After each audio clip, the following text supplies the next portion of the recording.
red. It does. Why?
I kind of high-key want to eat my next sandwich.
Come back and it's like actually just go on it.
moving really fast for like 20 seconds.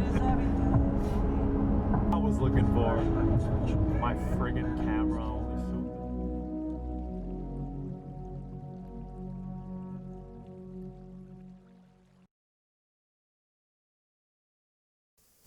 Hey guys, welcome back to the video. Thank you so much for watching all the way to the end here. I guess this is the part of the video where I just talk about what happened that day. So we went to Algonquin, which is about a 3-hour drive away from Toronto, but it went by really fast that day, probably just because I wasn't the one driving for once. Chris had just gone on an all-day hiking trip the day before, so he was really feeling this one, but he was also the one to suggest that we stay all the way to sunset, so you know, go figure. My body different. We wanted to go canoeing in the morning, but when we got to the rentals, they said that they weren't letting anybody onto the lake because the waves were so high because of the winds that day, and it was tipping people over. So, not to be discouraged, we went on to the Centennial Ridges trail with the promise that one day we'll return and sail the high seas.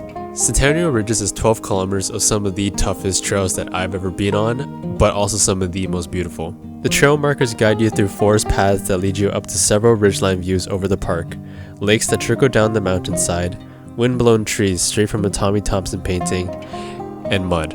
Lots of mud. When I said the trail was tough, it wasn't because it was very technical or whatever, it was because there were so many pools of mud to have to go through. Some sections of the trail run right up beside a river or lead up to a lake, so I guess that's where the mud comes from. If you like weather, Algonquin is the place for you. They've got sunny weather, rainy weather, haily weather, and my favorite, windy weather. The weather changes really quickly at Algonquin. 1 second it's raining, next it'll be sunny, and then next it'll be raining again. Back to talking about the trail, it's a 12-kilometer loop of lots of ups and downs, but every ascent holds the promise of an amazing view. So in total it took us about 5 hours to complete the whole thing, and this includes the time for us to stop and take photos and admire the view. But if we were to have just gone straight through, it probably would have taken around like 3 hours to do, so it's not so bad. There was one lady we kept passing on the trail, only for her to pass us again when we stopped to admire a view. Then we would catch up to her again, and the cycle would repeat over and over. Coincidentally, we saw this lady again at a restaurant inside of the park, and she said that she does this trail every year and she would get an ice cream there afterwards. Fair warning though, the restaurant is very expensive because it's like one of those amusement parks restaurants that can just charge whatever they want because it's the only food place within an hour radius of the park. We found a spot to sit at the Lake of Two Rivers just to wait for the sunset and take a time lapse. I think it turned out pretty nice. I was just hoping for more clouds to get more drama in the sky and colors, but what can you do but shake your hands at the air and curse the heavens for its inadequate display. And then that was it. We left Algonquin and we went to Huntsville for some food and got home really late. That about wraps it up. Thank you so much for watching all the way to this end. Like the video if you haven't, and subscribe, and I'll catch you guys in the next one.